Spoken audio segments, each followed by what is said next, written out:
C'est une évidence que la mission d'organismes comme l'Institut français doit être d'organiser, y compris et même peut-être surtout dans des pays comme Israël, des débats sur la laïcité, sur démocratie et religion. Donc à partir du moment où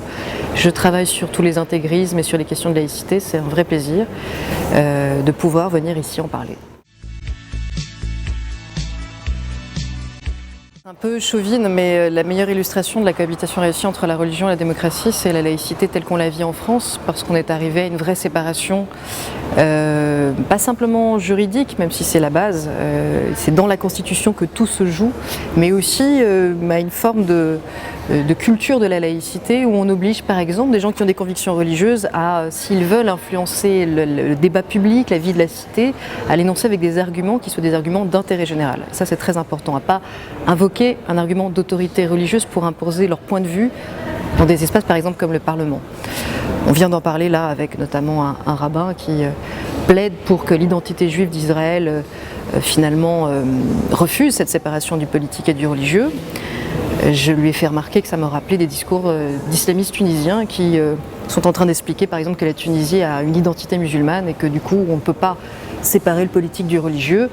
Il y aura toujours des gens pour plaider cette cause, mais moi je vois aussi partout des gens, dans tous les pays du monde, j'en vois en Israël, j'en vois en Tunisie, qui se battent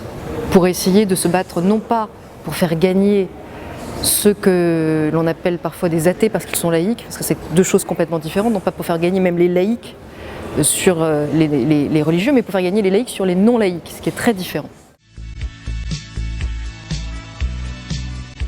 Tout État qui joue avec le feu de la légitimité religieuse finit toujours par préférer, c'est logique, c'est électoraliste, c'est clientéliste, c'est même la base de la démocratie, la religion majoritaire.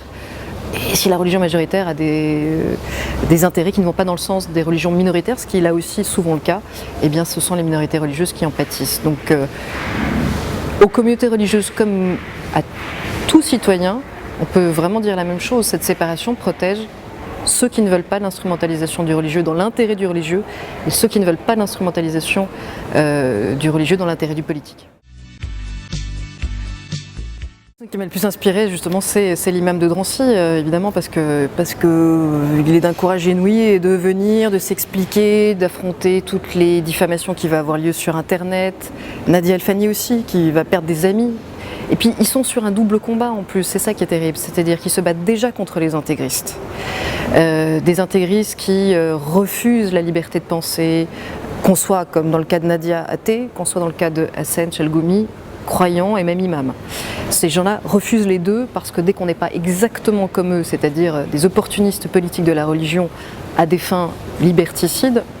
on est des mécréants et il faut vous combattre.